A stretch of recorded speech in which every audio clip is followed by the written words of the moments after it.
El aroma del café recién molido y las tortillas calientes llenaba mi cocina esa mañana de domingo, como siempre lo había hecho durante los últimos 30 años en nuestra casa de Guadalajara. Las bugambilias florecían intensamente en el patio, sus colores púrpura contrastando con el azul del cielo tapatío. Todo parecía normal, perfecto incluso, hasta que mi hija Esperanza tocó a mi puerta. Cuando abrí, mi corazón se detuvo por un segundo. Ahí estaba mi niña, mi Esperanza hermosa, con el rostro hinchado, un ojo morado que intentaba ocultar detrás de unos lentes de sol demasiado grandes, y temblando como una hoja en pleno huracán.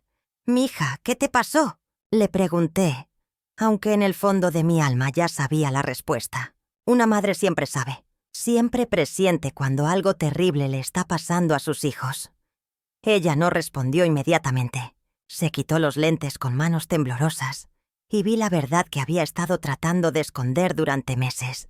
Los moretones, las marcas en su cuello, los ojos hundidos que habían perdido esa luz que siempre la caracterizó desde pequeña. «Mamá», susurró, y esa simple palabra contenía un mundo de dolor que ninguna madre debería escuchar jamás de labios de su hija. La abracé fuerte, sintiendo cómo su cuerpo se desplomaba contra el mío. Y ahí, en el umbral de la puerta donde tantas veces la había despedido con besos y bendiciones, mi hija de 25 años se convirtió otra vez en mi bebé asustada. «Entra, mija, ven acá conmigo». La llevé hasta la sala, donde el altar de la Virgen de Guadalupe presidía desde la pared principal. Las veladoras parpadeaban suavemente, como si la misma Virgencita supiera que necesitábamos su protección en ese momento. Esperanza se sentó en el sofá de terciopelo verde que su papá y yo habíamos comprado cuando ella era apenas una niña, y yo me senté a su lado, tomando sus manos entre las mías. Sus manos estaban frías como el mármol, y pude sentir cómo temblaban. «Cuéntame, mi amor, cuéntame todo». Y entonces, como un dique que se rompe después de contener años de presión, mi hija comenzó a hablar. Las palabras salían entrecortadas, mezcladas con lágrimas que habían estado represadas durante demasiado tiempo. «Mamá, yo no sabía cómo decírtelo. No sabía cómo explicarte que el hombre que tú y papá bendijeron en nuestra boda, el hombre que prometió amarme y protegerme ante Dios y ante ustedes, ese hombre me golpea todos los días». Sentí como si me hubieran clavado un puñal en el corazón. Rodrigo Santana, el muchacho que había llegado a nuestra casa hace 3 años, elegante, educado, con una sonrisa encantadora y palabras dulces que conquistaron no solo a mi hija, sino a toda nuestra familia. El joven arquitecto que venía de una familia respetable de Zapopan, que iba a misa todos los domingos, que besaba mi mano cuando me saludaba y que llamaba Don Aurelio a mi esposo con tanto respeto. «¿Desde cuándo, mija?» «Desde el 2.º mes de casados», respondió, y su voz se quebró como cristal fino. Al principio fueron solo palabras feas. Me decía que era tonta, que no sabía hacer nada bien, que estaba gorda. Después comenzaron los empujones cuando no tenía la comida lista a la hora que él quería. Luego vinieron las bofetadas. Cerré los ojos y respiré profundo, tratando de controlar la furia que comenzaba a hervir en mis venas. Mi Esperanza, mi niña que había sido la alegría de la casa desde que nació, que cantaba las canciones de Juan Gabriel mientras ayudaba en la cocina, que bailaba folclor mexicano con un vestido lleno de colores. Mi niña había estado sufriendo en silencio todo este tiempo. «¿Y por qué no me dijiste nada antes? Mi amor, ¿por qué aguantaste tanto?». Ella levantó la mirada, y en sus ojos vi no solo dolor, sino también vergüenza. Esa vergüenza que no debería sentir ninguna víctima, pero que el machismo de nuestra sociedad se encarga de sembrar en el corazón de las mujeres. Porque tenía miedo, mamá. Miedo de que me dijeran que era mi culpa, que tal vez no estaba siendo buena esposa, que tal vez si fuera más obediente, más callada, más perfecta, él no me pegaría. Y también tenía miedo de decepcionar a la familia. Ustedes estaban tan contentos con la boda, tan orgullosos. No quería arruinar eso. Las lágrimas corrían por mis mejillas sin control. Mi hija había estado protegiendo nuestros sentimientos, mientras el monstruo que llamábamos yerno la destruía poco a poco. «Mija, escúchame bien», le dije tomando su rostro entre mis manos con toda la ternura del mundo. «Nada, absolutamente nada de lo que está pasando es tu culpa. Un hombre que ama de verdad jamás levanta la mano contra su mujer. Jamás.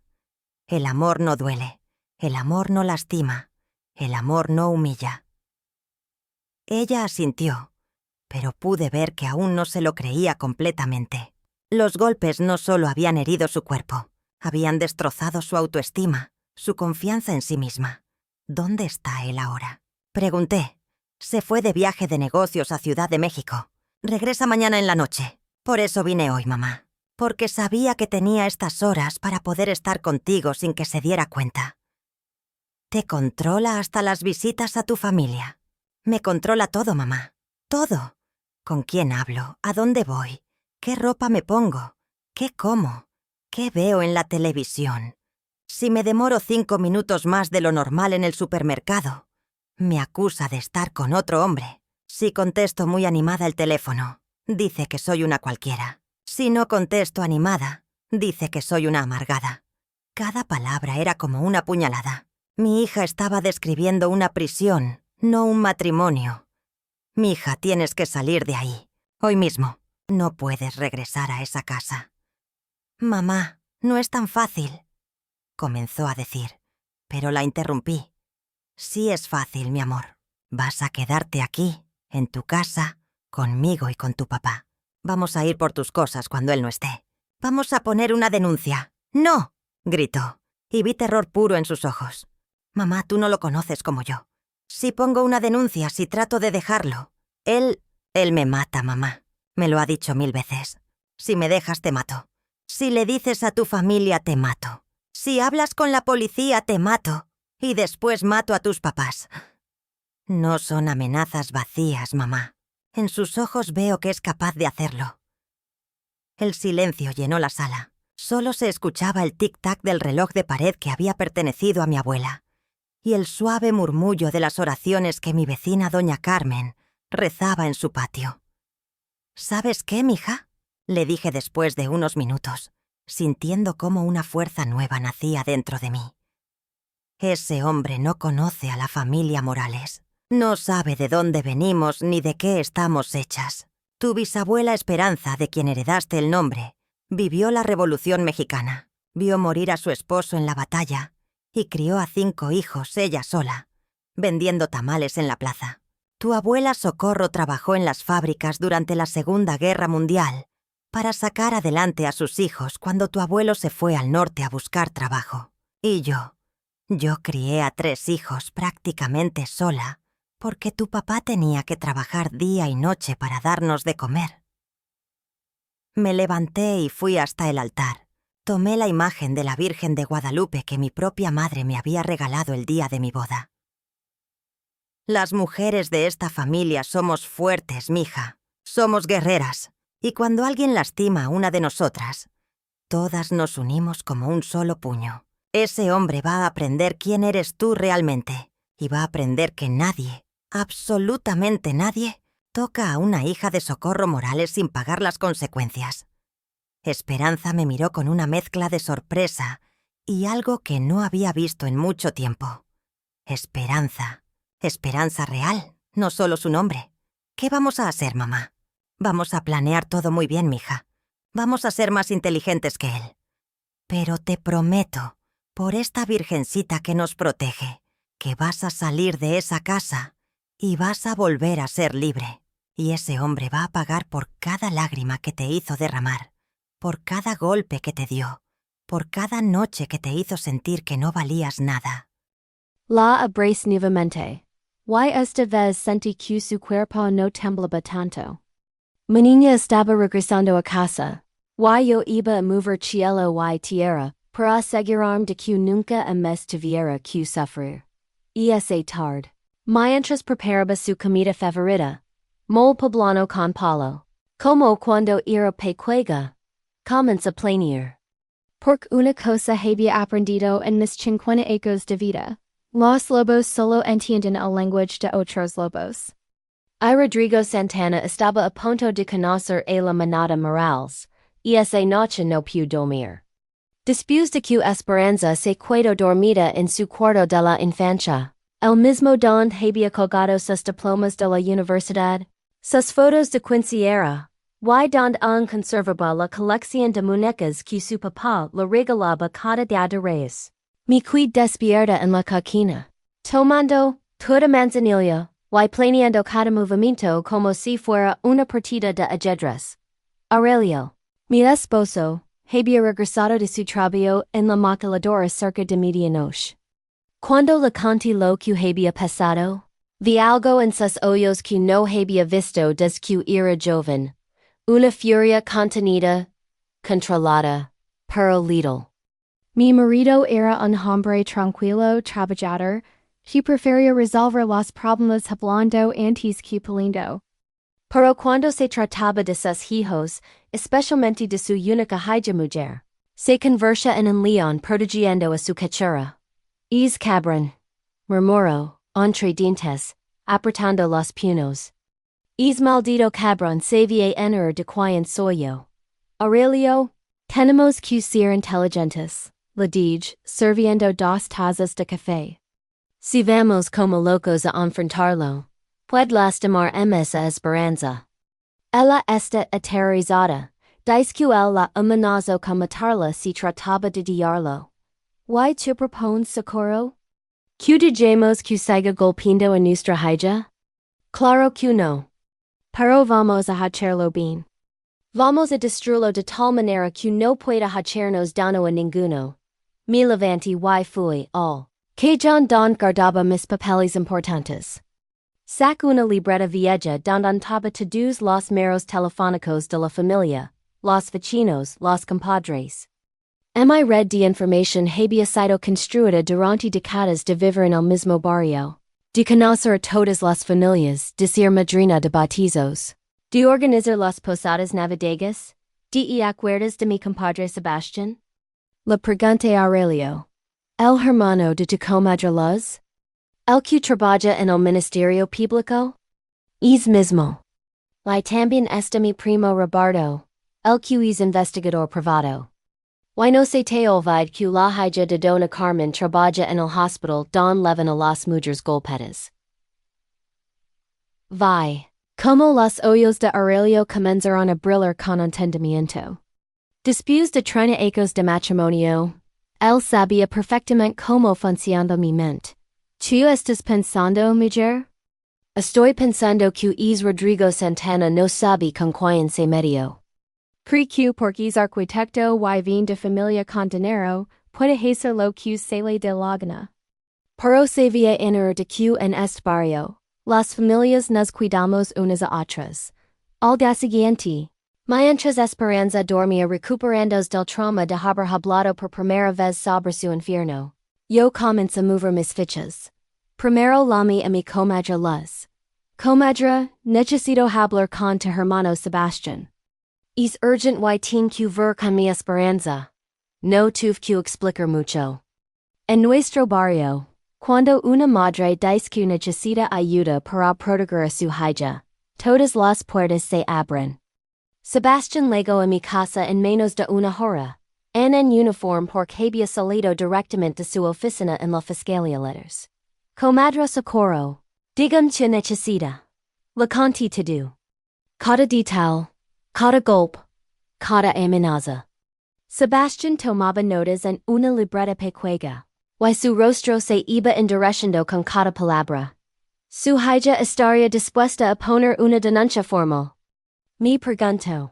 Ahí está el problema, compadre. Ella tiene miedo. Dice que él la amenazó con matarla si hablaba con la policía. Entiendo. Pero sin denuncia formal no podemos hacer mucho legalmente. Por eso necesito que me ayude de otra manera. Necesito información sobre ese hombre. Todo lo que se pueda investigar. Su trabajo, sus amigos, su familia, sus cuentas bancarias, sus propiedades. Todo. Sebastián asintió lentamente. Eso se puede hacer.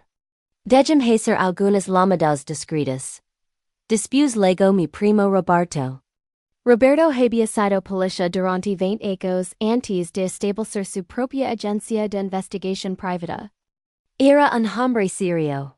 Con bigot gris y ojos que no perdían detalle. Prima. Tú sabes que para mí no hay nada imposible. Si necesitas que investigue es cabrón, lo voy a investigar hasta debajo de las piedras. Necesito saber todo, Roberto. Sus rutinas, donde con quien se junta. Si tiene otras mujeres, si tiene dudas, si tiene vicios. Necesito encontrar algo que podamos usar en su contra, y si no encontramos nada legal. Lo miro directamente a los ojos. Entonces tendremos que ser creativos. Y esa tarde cuando esperanza despierto, la encontra más tranquila. Había dormido 12 horas seguidas. Probablemente las primeras 12 horas de sueño profundo que había tenido en meses. ¿Cómo te sientes, mía? Mejor, mamá. Mucho mejor. No sabes lo que es despertar sin tener miedo de que alguien te grite o te pegue por cualquier cosa. Pues acostumbrate, porque esa vía ser tu vida de ahora en adelante. Mamá, él regresa hoy en la noche. Voy a preguntar dónde estoy. Siempre me llama a las 6 de la tarde para asegurarse de que esté en la casa. Mira el reloj. Eran las 5:30. Siempre te llama a la misma hora? Siempre. Y si no contesto inmediatamente, se pone furioso. Perfecto. Hoy vas a contestar normalmente. La vas a decir que estás en la casa, que te sientes un poco enferma del estómago, pero que esa te está pasando. Nada más. Pero ¿por qué? No voy a sospechar que algo pasa. Mía, escame bien. Si desapareces de repente, él se va a dar cuenta de que algo pasa y va a venir aquí como loco. Pero si todo parece normal, vamos a tener tiempo para preparar todo bien. Roberto ya está vigilando su oficina. Sebastián está revisando su expediente. Yo estoy organizando todo para que cuando hagamos nuestro movimiento, Sí, definitivo.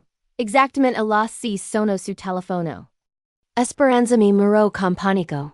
Tranquila mía. Respira profundo. Eres una actriz excelente. ¿Te acuerdas cuando hacías obras de teatro en la secundaria? Ahora necesito que hagas como nunca en tu vida. Contesto al cuarto timbre. Bueno. Hola, Rodrigo. Sí. Estoy en la casa. No he salido por nada. Me siento un poco mal del estómago. Creo que fue algo que comí ayer. No necesito ir al doctor, ya se me está pasando. Sí. Tu cena va a estar lista cuando llegues. Sí. Mi amor. Nos vimos en la noche. Yo también te amo. Colgo y se desplomó en la silla, temblando. ¿Cómo estuvo? Le pregunté. Creo que bien. Sono normal. Dio que liga como a las 10 porque el vuelo se atrasó. Perfecto. Eso nos da más tiempo. Y esa noche, a las 8 Roberto me llamó. Prima. Yo tengo información jugosa sobre yerno. Dime. Rodrigo Santana no es tan perfecto como aparenta. Tin dudas de juego por MS de 200,000 pesos. Deep dinero en 3 casinos diferentes de la zona metropolitana. Y eso no es todo. Tin otra mujer. Una secretaria que trabaja en el mismo edificio donde él tiene su oficina. Sentí una mezcla de satisfacción y asco. Satisfacción porque yo tenía munición en su contra. Y asco porque mi hija había estado casada con un mentiroso. Un golpeador y un infiel. ¿Tienes pruebas? Fotos, videos, documentos de las dudas. Testimonios de la otra mujer, Que preciso también la tierra mal. aunque ella no la golpea porque solo la ve 2 veces por semana. Roberto, eres el mejor primo del mundo. Espera. QHMS, el cabrón también está robando dinero de las obras don trabaja. Tin facturas falsas, cobra materials que nunca compra, cobra horas extra que nunca trabaja. Si alguien revisara bien sus proyectos, lo mandarían a la cárcel por fraud. ¿Why te sugieres que hagamos con toda esa información? Bueno, prima. Tú conoces el dicho. El que anda en malos pasos. Por malos pasos se tropieza. Creo que nuestro arquitecto está a punto de tropezarse muy feo. Esa noche dormí mejor que la anterior.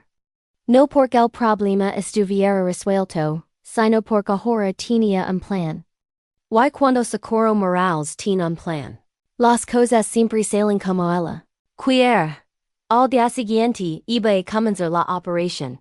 Justicia para Esperanza.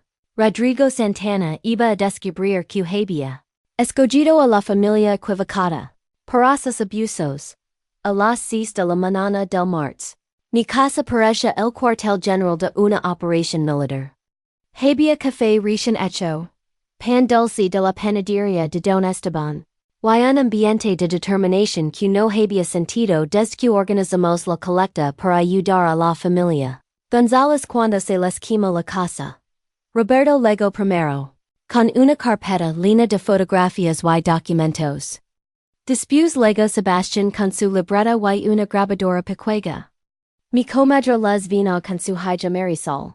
Que trabajaba como psicóloga en el DIFY conoce todos los protocolos para casos de violencia doméstica. Y finalmente llegó la persona que consideraba mi arma secreta, mi prima Dolores, que trabajaba como secretaria en el despacho de abogados más prestigioso de Guadalajara. Comadres, parientes, amigos, comments, sintiendo como una general dirigiendo a sus tropas. Hoy comenzamos la operación para sacar a mi hija del infierno en el que ha estado viviendo. Pero esto no es solo por Esperanza. Es por todas las mujeres que están sufriendo en silencio. Por todas las hijas que no tienen una familia que las proteja. Esperanza estaba sentada en el sofá, con una taza de té de manzanilla entre las manos. Los mortones de su cara habían comenzado a cambiar de color. Del negro azulado al amarillo verdoso. Y aunque todavía se veía frágil, había algo diferente en sus ojos. Ya no era solo miedo lo que veía allí. Era determinación. Roberto, compartimos lo que encontraste. La dije. Mi primo abrió su carpeta como si fuera un mago revelando sus trucos más impresionantes. Bueno, familia, nuestro arquitecto resultó ser todo un personaje. Primero, las dudas de juego. Debe exactamente 243,000 pesos en 3 casinos diferentes. En el Casino Royal le prestan dinero a tasas de usura. Y está amenazado de muerte si no paga en 2 semanas. Esperanza abrió los ojos sorprendida. ¿Dudas de juego? Él siempre me decía que no teníamos dinero porque yo gastaba mucho en comida y europea. Eso es solo al principio. Prima. Continue Roberto. Aquí tengo fotos de él con su amante, Carla Jiménez, secretaria del edificio donde tiene su oficina. Se ven todas las semanas en el Hotel San Francisco. Siempre los martes y viernes en la tarde. Las fotografías mostraban a Rodrigo entrando y saliendo del hotel con una mujer rubia, delgada, que no podía tener más de 22 años. En una de las fotos las veía besando en el estacionamiento. Pero esperen, que aquí viene lo mejor. Dio Roberto con una sonrisa que no presagaba nada bueno para Rodrigo. El hijo de la chingada está robando en todas las obras don trabaja. Falsifica facturas. Cobra por materiales que nunca compra, presenta proyectos falsos para sacar más dinero a los clientes. Tengo aquí documentos que comprueben que en la última obra robó más de 500,000 pesos. Sebastián Silva Bajido. Con esa información podemos meterlo a la cárcel por fraud, defraudación fiscal y estafa. ¿Y eso cuánto tiempo de prisión sería? Preguntó Esperanza. Dependiendo de cómo se presenta el caso, entre 5 y 10 años. Respondió mi prima Dolores. Pero antes de llegar a eso, podemos usar toda esta información para asustarlo y obligarlo a firmar el divorcio sin hacer escándalo. Marisol, La psicóloga, se aclaró la garganta. Esperanza, necesito preguntar algo importante. Rodrigo alguna vez te forzó sexualmente? Mi hija boyó la mirada. Y sintió casi imperceptiblemente. Muchas veces. Dichia que era mi obligación como esposa, y si me negaba. Me pegaba más fuerte. El silencio que seguió fue denso como el aire antes de una tormenta. Vi como Aurelio apretado los puños que los nudillos se le pusieron blancos. Eso es violación marital. Dio Marisol con voz profesional pero cargada de indignación. Es otro delito ms que podemos agregar a la lista. Muy bien. Dije. Levantando y caminando hacia el altar don la Virgen de Guadalupe nos observaba con sus ojos compasivos. Ya tenemos suficiente información para destruir es hombre de mil maneras diferentes. Ahora viene la parte verde. Decidir cómo vamos a hacerlo. Mi di vuelta para mirar a todos los presentes. El plan es el siguiente. Esperanza via regresar a su casa esta tarde. Como si nada hubiera pasado. Pero esta vez no via estar sola. Roberto via estar vigilando la casa desde fuera. Si Rodrigo se pone violento, Roberto llama inmediatamente a Sebastián. Y Sebastián manda una patrulla. Mamá, no sé si pueda. Comenzó Esperanza. Pero la interrumpí con gentileza. Mía, sé que es difícil. Pero necesitamos que acts normal una última vez. Solo por esta noche. Mañana en la mañana. Cuando él se vaya a trabajar. Tú sales de la casa con todas tus cosas importantes y vienes aquí. y al mismo tiempo nosotros comenzamos a implementar el plan. ¿Cuál es el plan exactamente? Preguntó Aurelio. Sonre. Y sup que mi sonrisa debía verse peligrosa porque vi como Roberto se echo para atrás un poco. Dolores via hablar con su jefe. El licenciado Herrera, para que prepare los papeles de divorcio y también una demanda por violencia familiar. Fraud, y violation marital. Sebastián via presentar la denuncia penal por todos los delitos que Roberto investigó. Y Roberto via entregar toda su información a los clientes que Rodrigo está estafando. Especialmente a la constructora grande que le está pagando por esa obra donde robo medio millón de pesos. Y si él se niega a firmar el divorcio. Preguntó Esperanza. Mía, cuando un hombre se enera de que pueda ir a la cárcel por 10 años. O puede firmar unos papeles y salir libre, siempre escoge la segunda opción. Así no, mayor a todos los hombres presentes. Bueno, todavía tenemos opciones más. Traditionals. Aurelio asintió lentamente. Mi esposo era un hombre de pocas palabras, pero cuando se trataba de proteger a su familia, era capaz de cualquier cosa. Hay algo más, dijo Roberto. Resulta que los hermanos de Rodrigo tampoco son santos.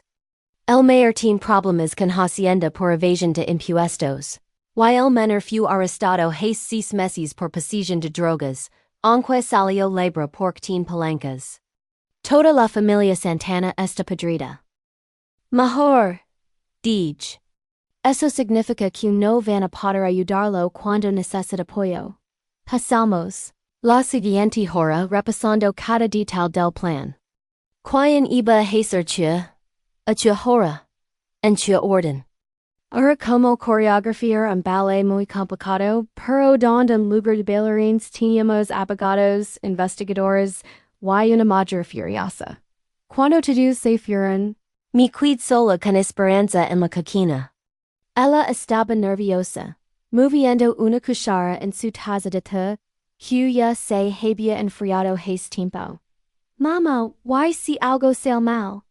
¿Y si él se da cuenta de que estamos planeando algo y se pone más violento? Mía, ¿te acuerdas cuando eras pequeña y tenías pesadillas? ¿Te acuerdas de lo que te decía siempre? Esperanza sonrió por primera vez en días.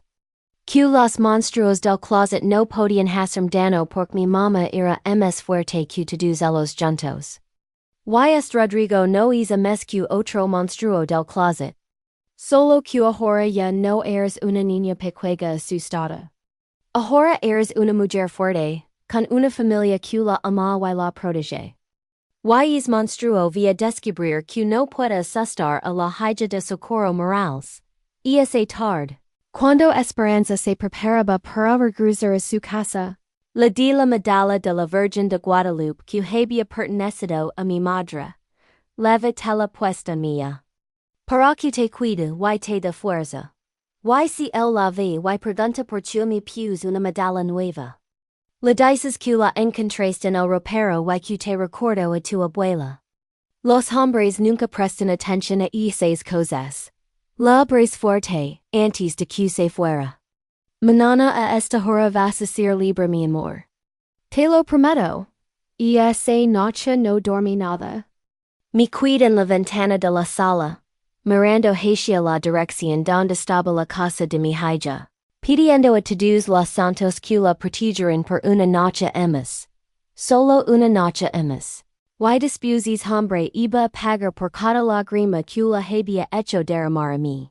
Niga a las 5 de la mañana sonó mi teléfono. Era Roberto. Prima, todo tranquilo. El cabrón llegó a las 10:30. Entró a la casa. Y no se escuchó nada raro. Esperanza está bien. Gracias, Roberto. Ahora descansa un poco. En unas horas empieza lo bueno. El miércoles amaneció con un cielo despejado, y un aire fresco que prometía un día perfecto. Irónico. Considerando que es día iba a ser el peor de la vida de Rodrigo Santana. Me levanté a las 5 de la mañana. Mi bien. Me vestí con mi mejor ropa. Un traje sastre azul marino que había comprado para la graduación de Esperanza de la universidad. Y me arregló el cabello en el salón de mi comadre Esperanza, que había abierto temprano especialmente para mí. Socorro. Te ves como toda una ejecutiva. Me dio mientras me aplicaba un poco de maquillaje. Es desgraciado no vi saber que lo golpeo. A las 7 de la mañana. Roberto me llamó des su puesto de vigilancia. Prima. El target acaba de salir de la casa. Fie en su carro rumbo al trabajo. Esperanza está sola. Perfecto. Dale 15 minutos para que llegue a la oficina. Y después de la Esperanza que es hora de salir. Mientras esperaba, repase mentalmente cada paso del plan. Dolores ya estaba en el despacho del licenciado Herrera, preparando todos los documentos legales. Sebastián está en la fiscalía. Listo para presentar las denuncias penales en cuanto yo le diera la señal. Y mi comadre les había conseguido que la hija de Dona Carmen, la que trabajaba en el hospital, estuviera disponible para atender a su Esperanza, si necesitaba atención médica o documentación. De sus lesiones. A las 7:30 sonó mi teléfono otra vez. Mamá, ya salí de la casa. Roberto está conmigo.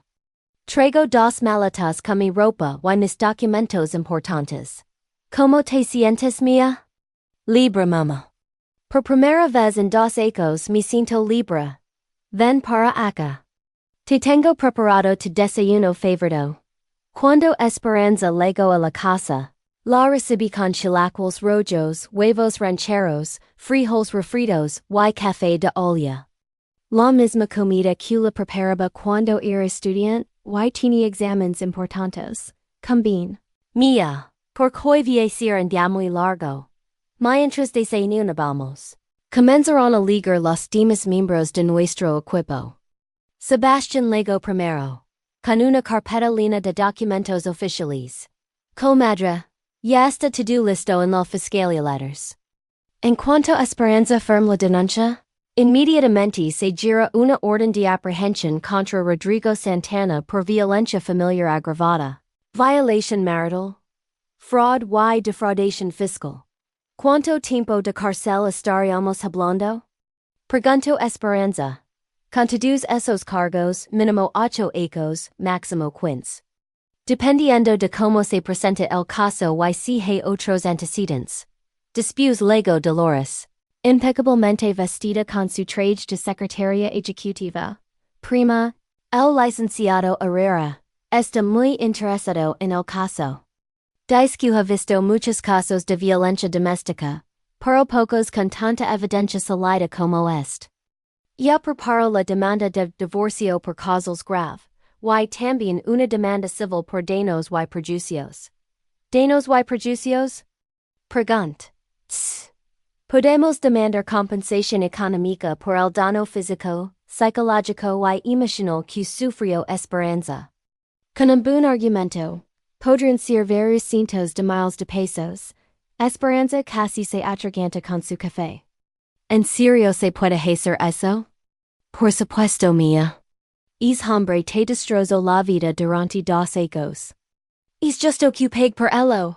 A las 9 de la mañana llegó Roberto con noticias frescas. Prima. Ya hablo con el licenciado Mendoza de la constructora Don Rodrigo está robando dinero. Le mostrar todas las evidencias y se puso furioso. Dice que van a presentar su propia denuncia penal y que además van a demandar civilmente, por el dinero robado.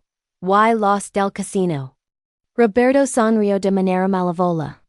Ah, esos fueron los mayores. Cuando les dije que Rodrigo iba a estar en la cárcel por varios años, y que por lo tanto no iba a poder pagar sus deudas, se pusieron muy creativos en sus métodos de cobranza. Creo que van a ir a visitarlo a su oficina esta misma mañana. Y la otra mujer. ¿Carla? Ya hablo con ella. Al principio se puso defensiva. Pero cuando le expliqué que Rodrigo golpeaba a su esposa, y que probablemente la estaba usando a ella también, se enojó mucho. Resulta que ella había prometido que se iba a divorciar y que se iban a casar. Obvio que era mentira. Carla está dispuesta a testificar en contra de él. A las 10 de la mañana salimos todos hacia el centro de Guadalajara. Partíamos una procesión de justicia. Esperanza y yo en el carro de Aurelio, Roberto en su camioneta, Sebastián en su carro oficial, y Dolores en su auto. El plan era simple pero efectivo.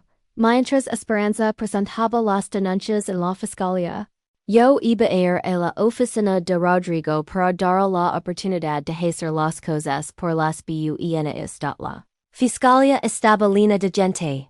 Pero Sebastián nos llevó directamente a la oficina del fiscalizado en violencia familiar.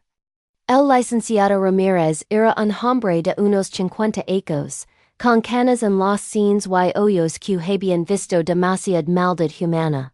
Señora Esperanza, lamento mucho lo que ha pasado por usted. Pero quiero que sepa que aquí voy a encontrar justicia. Los casos como el suyo son prioridad para esta fiscalía letters. Esperanza tardó casi 2 horas en dar su declaración completa. Tuvo que contar cada golpe, cada amenaza, cada humiliación. Varias veces se quebró y tuvimos que hacer pasos, pero logró terminar todo su testimonio. Con esta declaración y toda la evidencia que han presentado, puedo jurar inmediatamente la orden de aprehensión, dijo el fiscal. ¿Saben dónde se encuentra el agresor en este momento? En su oficina, respondí. Y si me permiten, me gustaría ir a hablar con él antes de que llegue la policía letters. El fiscal frunció el ceño. Señora, no es recomendable que usted se confronte directamente con el agresor. Puede ser peligroso. Licenciado, con todo respeto, es hombre no conoce socorro morales. I creo que se merece la oportunidad de escuchar de mis propios labios lo que pienso de él. Sebastián intervino. Licenciado, la señora Socorro no va a ir sola. Yo la voy a acompañar, y también mi primo Roberto, que es investigador privado. Si las cosas se ponen feas, inmediatamente llamamos refuerzos. El fiscal lo pensó un momento y dispuso sincio. Está bien. Pero tienen que prometerme que no van a hacer nada legal. Queremos que este caso sea salido ante el juez. Le prometo que todo va a ser completamente legal, licenciado. Solo quiero hablar con a las 12:30 del día llegamos al edificio donde Rodrigo tenía su oficina de arquitecto. Era un edificio moderno en el centro de la ciudad, con cristales azules y una fuente en la entrada. Roberto se quedó en el lobby. Sebastián esperó en el elevador. Yo subí solo al piso donde estaba la oficina de la secretaria del edificio. Una muchacha joven que no podía ser otra que Carla me recibió con una sonrisa nerviosa. ¿En qué la puedo ayudar, señora? Vengo a ver al arquitecto Rodrigo Santana. Soy Socorro Morales, su suegra. Vea como la cara de Carla se puso pálida. Obviamente Roberto ya había hablado con ella y sabía exactamente quién era yo y por qué estaba allí. Oh. El arquitecto está en una reunión. No se preocupe, muchacha. La reunión que va a tener conmigo es más importante que cualquier otra cosa. Que tenga que hacer hoy. Camin directamente hacia la puerta de cristal donde se lea, Rodrigo Santana director. Y entre sin tocar. Rodrigo estaba sentado detrás de un escritorio de madera cara, hablando por teléfono. Cuando me vio entrar, su rostro cambió completamente. La sorpresa se convirtió en alarma. Y después en algo que me dio mucha satisfacción ver. Miedo. Te llamo después. Dio por el teléfono y colgó inmediatamente. Socorro. ¡Qué sorpresa! ¿Qué la trae por aquí? Me senté en la silla frente a su escritorio. Cruz las piernas, y lo miré directamente a los ojos. Durante 2 ecos. Este hombre había golpeado a mi hija. Durante 2 ecos, había creído que era intocable, que podía hacer lo que quisiera sin consecuencias. Es de allí para descubrir que estaba muy equivocado. Vengo a hablar sobre mi hija Rodrigo. Sobre lo que les estado haciendo durante estos 2 ecos. Vi como trago saliva. No sé de qué me está hablando, Socorro. Esperanza y yo estamos muy bien. Double quotes. No me mientes, hijo de la chingada, le dije con una voz que habría congelado agua. So te do. Cada golpe, cada amenaza, cada vez que la violaste, cada vez que la humiliaste. Te do. Rodrigo se puso de pie bruscamente. De vez que la humiliaste. Te do. Rodrigo se puso de pie bruscamente. Y por un segundo pensé que iba a tratar de intimidarme físicamente. Pero entonces recuerdo que no era mi hija pequeña y asustada la que estaba frente a él. Era su suegra. Una mujer de 50 años que había criado 3 hijos en uno de los barrios más duros de Guadalajara. Esquema muy bien. Rodrigo Santana. Continue. Levantándome también y poniendo las manos sobre su escritorio. En este momento, mi hija está en la fiscalía presentando una denuncia formal en tu contra. En una hora, la policía va a venir a arrestar por violencia familiar, violación marital, fraud y defraudación fiscal. Pero yo vine aquí primero para darte una oportunidad que no te mereces. ¿Qué? ¿Qué oportunidad? Sac de mi bolsa los papeles que Dolores había preparado. Vas a firmar estos papeles de divorcio ahora mismo. Vas a renunciar a cualquier derecho sobre las propiedades que compraron durante el matrimonio. Y te vas a ir de Guadalajara hoy mismo. Y nunca más te vas a acercar a mi hija. Y si no firmo? Sonre, y sup que mi sonrisa debía verse aterradora porque vi como se echo para atrás. Si no firmas, vas a la cárcel por 8 a 15 ecos. Tus clientes ya saben que les rebes dinero. Los del casino ya saben que no les vas a poder pagar. Tu amiguita Carla ya sabe que lamentas sobre el divorcio. I toda tu familia va a saber tu clase de hombre eres realmente. Rodrigo se desplomó en su silla como un globo desinflados. Socorro yo. Yo puedo cambiar. Puedo ir a terapia, puedo. No, lo interrumpí. No hay terapia que cura un cobarde que golpea mujeres. Firmas estos papeles ahora. O te enfrentas a las consecuencias de tus actos. Tú decides.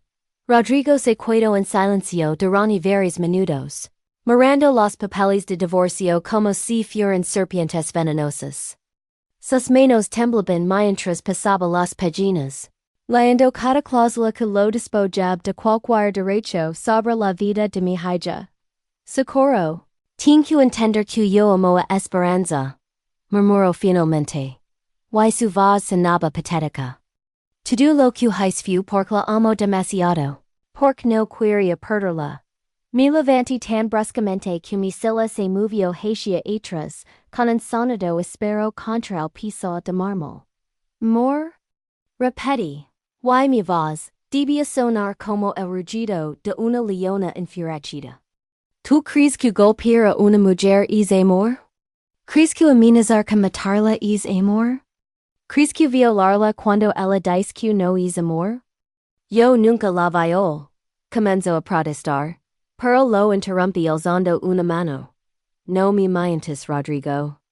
Tengo testimonios, tengo evidencias médicas, tengo todo lo que necesito para demostrar que eres un violador además de un golpeador.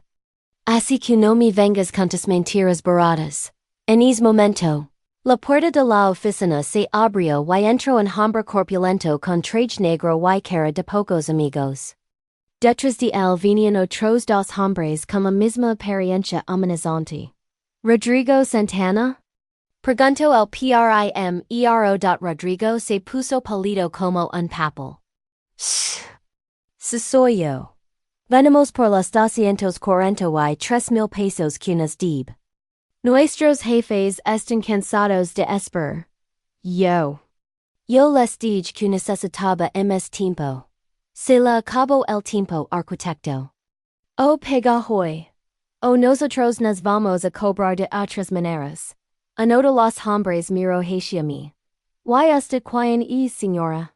Soy Socorro Morales, suegra de caballero. Y casualmente. Estaba explicando que tiene muchos problemas legales que resolver. El hombre corpulento sonrió, pero no era una sonrisa amigable. Ah, problemas legales también. Qué interesante. Rodrigo. Parece que está usted en muchos líos al mismo tiempo. Rodrigo se paró detrás de su escritorio, tratando de poner distancia entre él y los cobradores. Miren, señores, si me dan unas semanas más. No, dijo el hombre corpulento. No hay más semanas.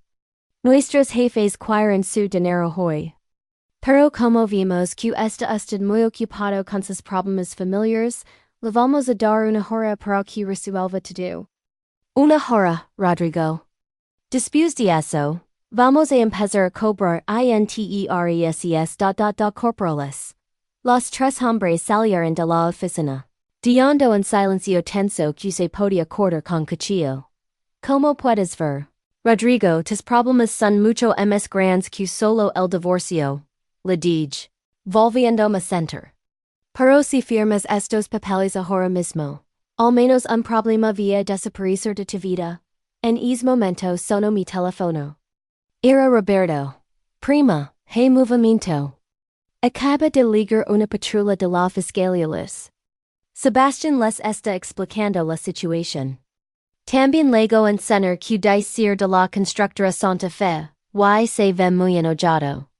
I creo que hay periodistas afuera del edificio.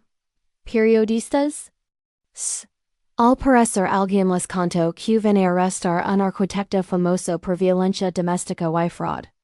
Ya sabes cómo son esos buitres. Huelen la sangre des leos. Colga el teléfono y mira a Rodrigo con una sonrisa. Que sabía que no era nada maternal. Rodrigo. En este momento hay policías subiendo para arrestarte. Hay gente de la constructora que viene estafando esperando para confrontar. Hay cobradores de casinos esperando para romper las piernas. Y hay periodistas esperando para tomar fotos de tu cara cuando te sacan esposado. Realmente quieres pasar por todo eso. O prefieres firmar estos papeles y salir por la puerta de atrás como un hombre con un poco de dignidad? Rodrigo se desplomó en su silla ejecutiva de cuero negro, y se cubrió la cara con las manos. Por un momento, casi sentí lástima por él. Casi. Pero después record la cara golpeada de mi hija. Records las lágrimas, record como temblaba cuando me contó todo lo que había sufrido. Y esa pequeña chispa de compasión se apagó inmediatamente. Se firmó, dio con voz quebrada. ¿Me van a dejar en paz? Rodrigo, tú sabes que eso no depende solo de mí. Esperanza vía retira la denuncia por violencia familiar, si tú firmas el divorcio y te comprometes. A leos y no volver a molestarla. Pero las demás denuncias, el fraud, la estafa, las deudas del casino, esas son independientes. Esos problemas los creas tú solito. Why si me voy del país? Eso es decisión tuya. Pero ten en cuenta que si hijas, automáticamente conviertes en un fugitivo de la justicia. Y los cobradores del casino tienen contactos en muchos países. Afuera se escuchaba ruido en el pasillo. Voces altas, pasos apresurados, el sonido de radios de la policía. Se acabó el tiempo, Rodrigo. Decide ahora. Con manos temblorosas, tomó una pluma de su escritorio. ¿Dónde tengo que firmar? En cada página marcada con una X amarilla. Y necesitas poner tu huella digital aquí, le dije, señalando los espacios correspondientes. Mientras firmaba, no pude evitar sentir una satisfacción profunda y primitiva. Este hombre había lastimado a mi hija. La había hecho sufrir. La había hecho dudar de su propio valor como ser humano. Y ahora estaba pagando las consecuencias de sus actos. Cuando terminó de firmar, guardé cuidadosamente todos los documentos en mi bolsa. Muy bien, Rodrigo. Ahora es que muy claramente, si alguna vez, por cualquier razón, te acercas a mi hija, si la lamas, si la buscas, si siquiera preguntas por ella, yo personalmente me voy a encargar de que tu vida se convierta en un infierno peor que el que le diste a ella. ¿Entendiste? Asintió sin levantar la mirada. No te escucho. Entendí. Bien. Ahora, hay una salida de emergencia al final del pasillo que da al estacionamiento trasero. Si sales por allí, puedes evitar a los policías, a los periodistas, y a los cobradores del casino. Por lo menos por ahora. Se levantó como un anciano, a pesar de que no tenía ni trina ecos. Los últimos minutos habían envejecido a Rodrigo Santana, MSQ ecos eneros. Socorro. Digalia esperanza q. No. Lo interrumpí tajantemente. No le voy a decir nada de tu parte. Tú perdiste el derecho de enviar mensajes a mi hija desde la primera vez que levantaste la mano contra ella. Rodrigo asintió y camino hacia la puerta. Antes de salir, se volteó una última vez. ¿Sabías lo más extraño de todo esto? Me preguntó. ¿Che? Que realmente creía que la amaba. Rodrigo, le dije con una voz tan fría como el hielo. Esa es exactamente la razón por la que eres tan peligroso. Los hombres que no saben la diferencia entre amor y posesión, entre cuidar y controlar, entre proteger y lastimar. Esos hombres son los más peligrosos de todos. Espero que algún día aprendas la diferencia. Por el bien de cualquier mujer que tenga la mala suerte de cruzarse en tu camino.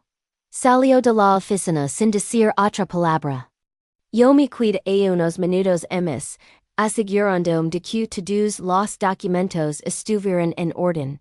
Y después llamé a Roberto. Prima, ¿cómo te fue? Firmó todo. Ya está divorciado de Esperanza y signa estos papeles.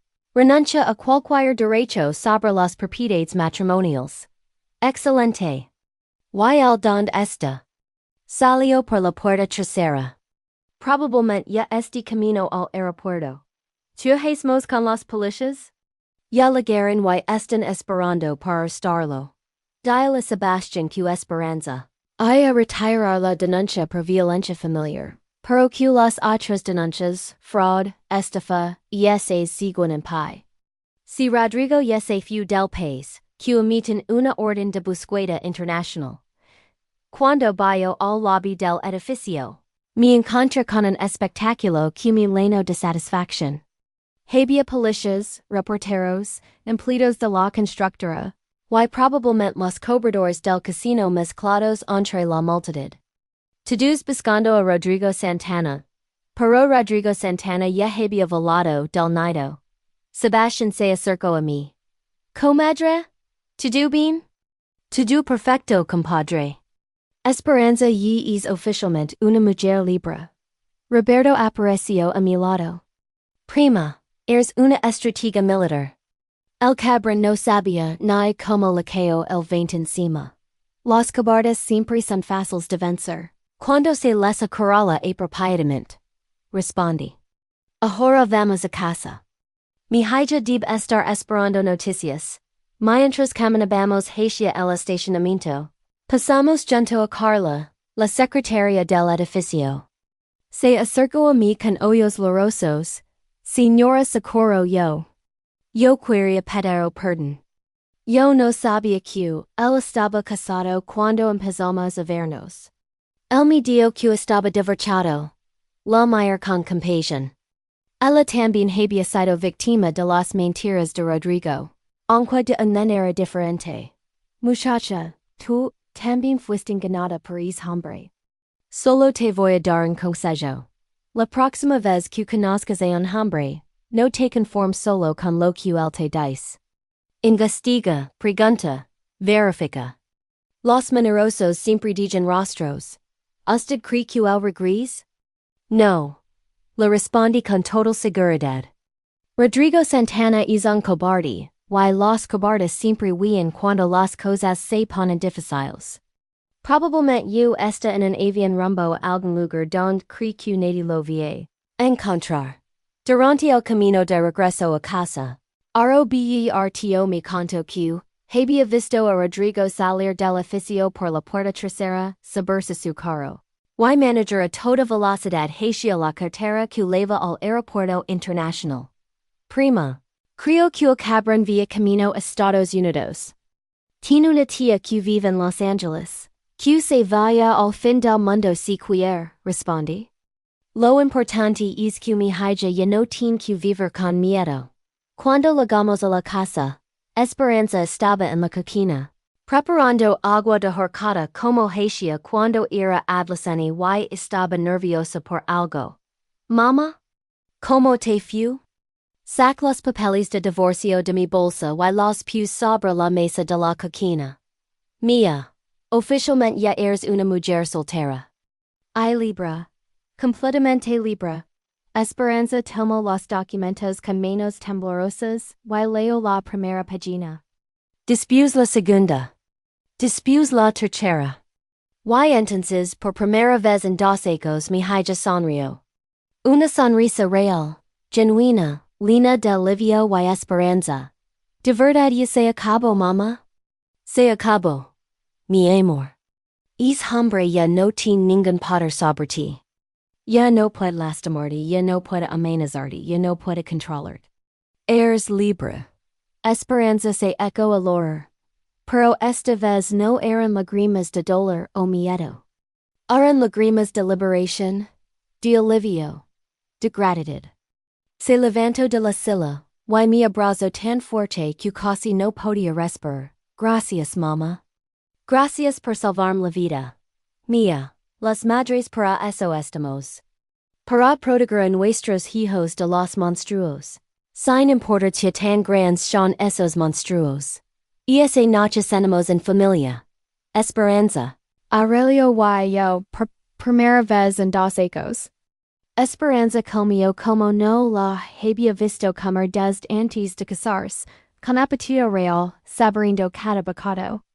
Y por primera vez en mucho tiempo. La escuché. Una risa verdadera sin miedo. Sin preocupaci once del mi niña había vuelto a casa. Y esta vez era para cuidarse. 6 meses después de aquel miércoles que cambió nuestras vidas para siempre. Me encontré parada en la esquina de mi casa, preparando mole para la fiesta de cumpleaños de Esperanza. Sus 26 ecos. Un ano que jamás pense que tendría la alegría de celebrar con ella libro y falsa estaba llena de vida otra vez. Se escuchaba música de Juan Gabriel, el cantante favorito de mi hija desde pequeña, mezclándose con las risas de los nidos de mis comadres que corrían por el patio persiguiendo a las galenas.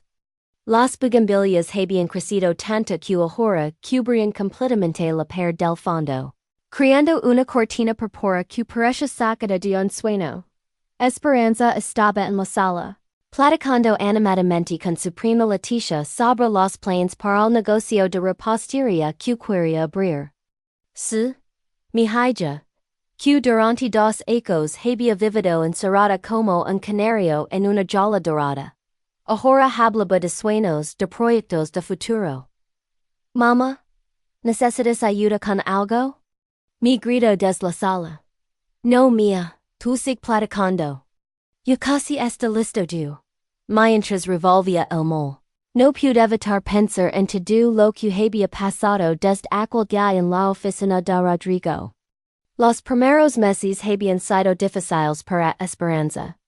Las heridas del cuerpo sanaron rápido, pero las del alma tardaron hubo noches en las que despertaba gritando, pesadillas don Rodrigo la perseguidos. Hubo días en los que no quería salir de su cuarto, días en los que se quedaba viendo por la ventana como si esperara verlo aparecer en cualquier momento. pero poco a poco con mucho amor mucha paciencia, y la ayuda de Marisol, la psicóloga hija de mi comadre. Las Esperanza comenzó a sanar dado el primer gran paso había sido cuando decidió cortarse el cabello. Rodrigo siempre le exigía que lo llevara largo, hasta la cintura, porque decía que así se veía más femenino y menos provocativa para otros hombres. Un sábado por la mañana, 3 meses después del divorcio, Esperanza llegó a la cocina y me dijo: Mamá, quiero ir a cortarme el cabello. Bien corto. ¿Estás segura, mía? Completamente segura. Fuimos al salón de mi comadre Esperanza, y cuando mi hija salió de allí con un corte moderno que apenas le llegaba a los hombros, parecía otra persona. Más joven, más libre. Es Ella misma. ¿Cómo me veo, mamá? Me había preguntado, mirándose en todos los espejos del salón.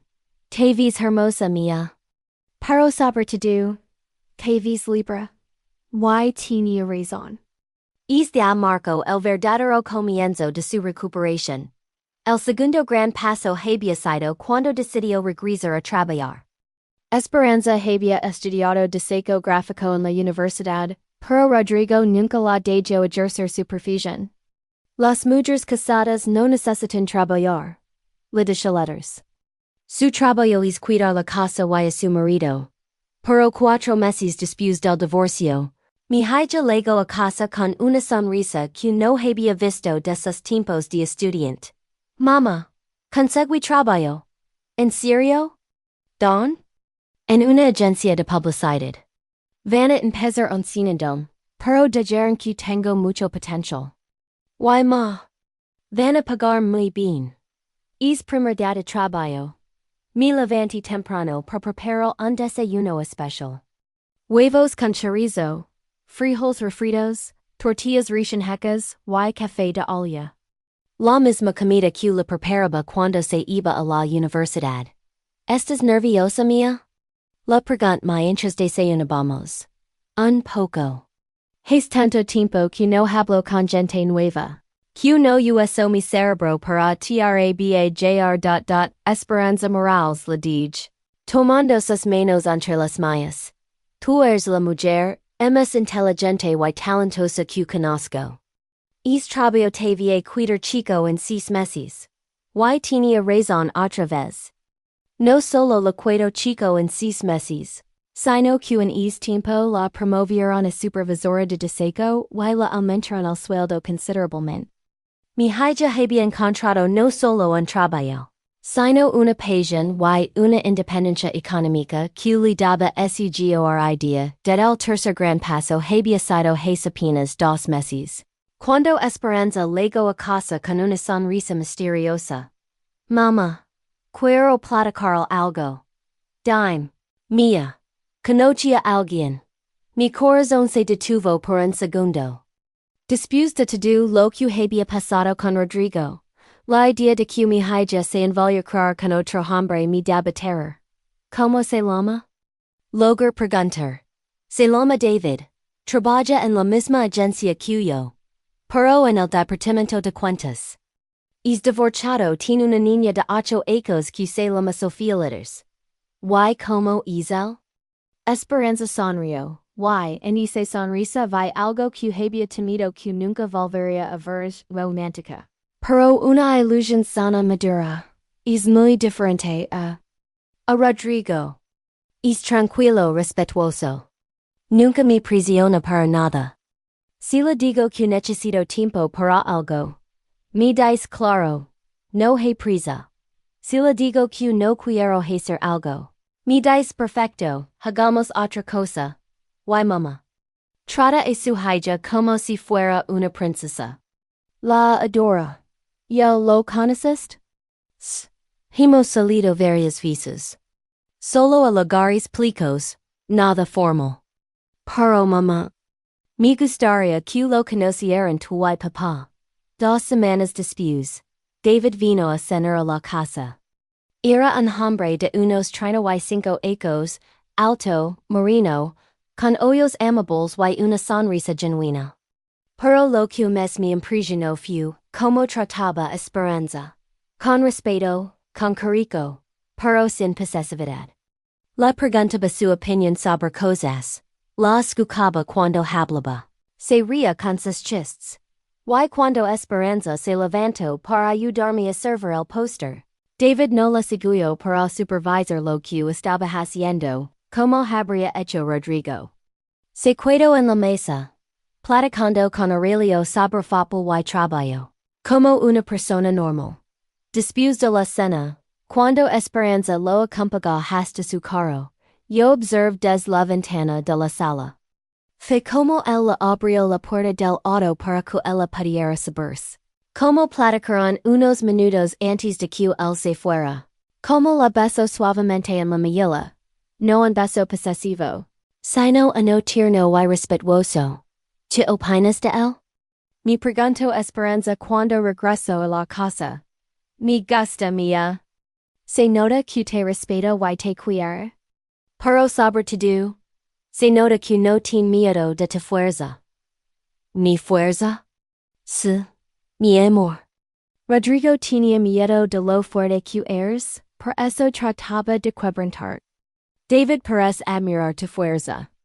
Esa es la diferencia entre un hombre inseguro y un hombre maduro. Ahora, mi interés terminaba de preparar el molde para su fiesta de cumpleaños, escuché que alguien tocaba la puerta. Era David, con su hija Sofía de la mano, cargando un regalo envuelto en papel morado, el color favorito de Esperanza. Buenas tardes, Dona Socorro. Me saludo con un beso en la mejilla. ¿Cómo está usted? Muy bien, mío. Pan.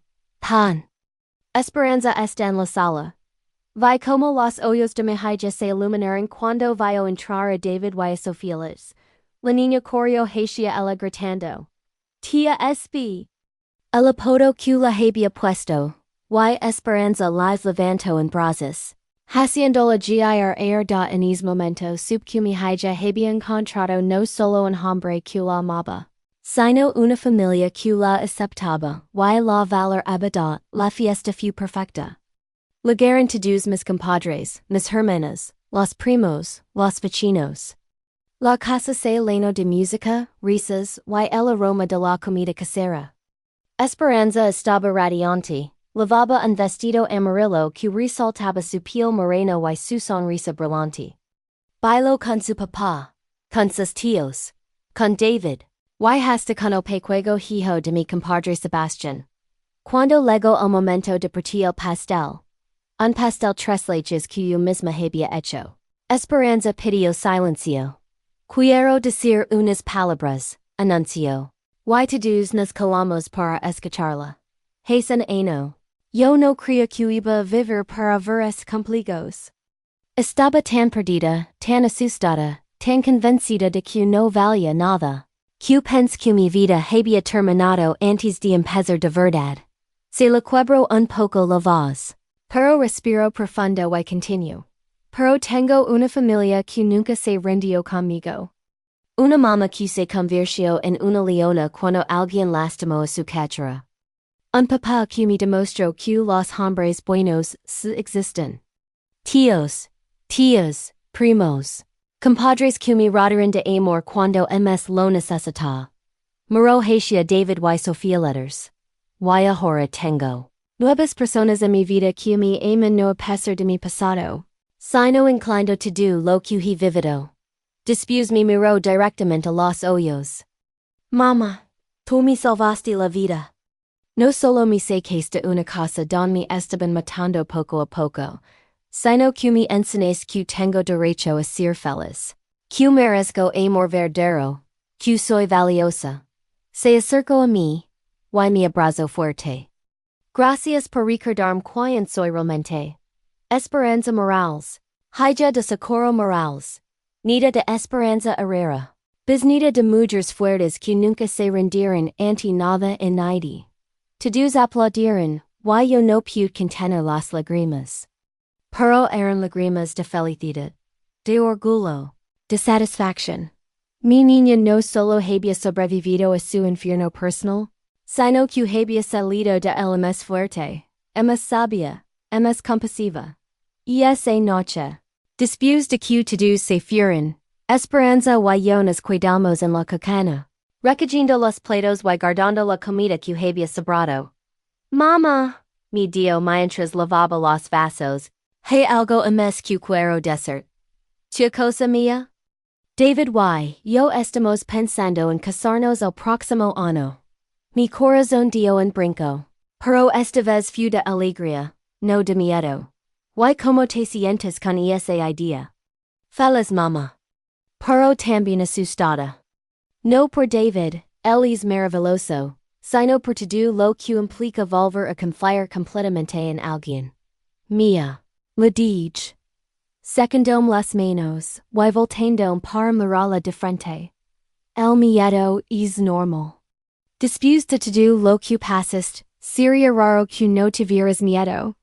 Pero hay una gran diferencia entre el miedo que te paraliza y el miedo que te hace ser más inteligente.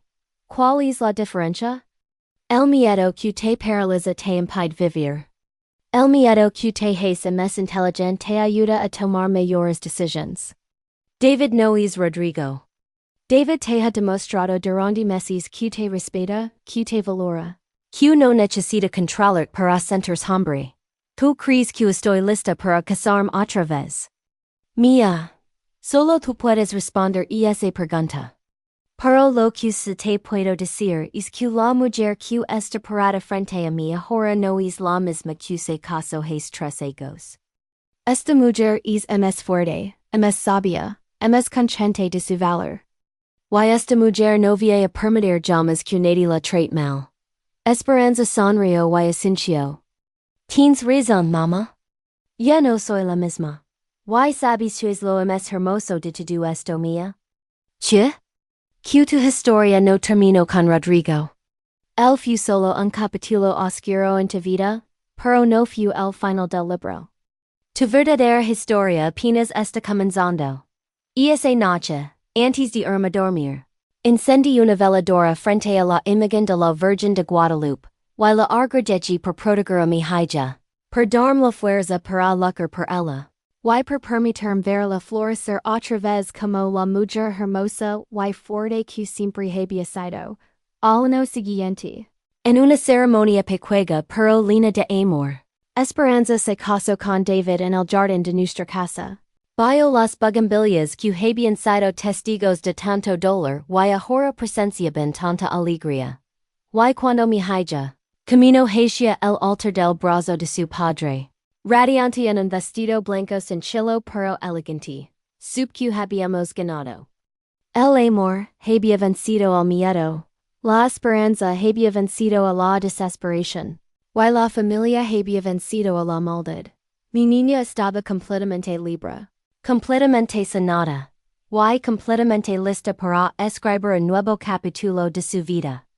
Un capítulo lleno de amor verdadero, respeto mutuo. Y la seguridad de saber que nunca más estaría sola en sus batallas. Porque las mujeres de la familia Morales nunca se rinden. Y siempre protegemos a las nuestras.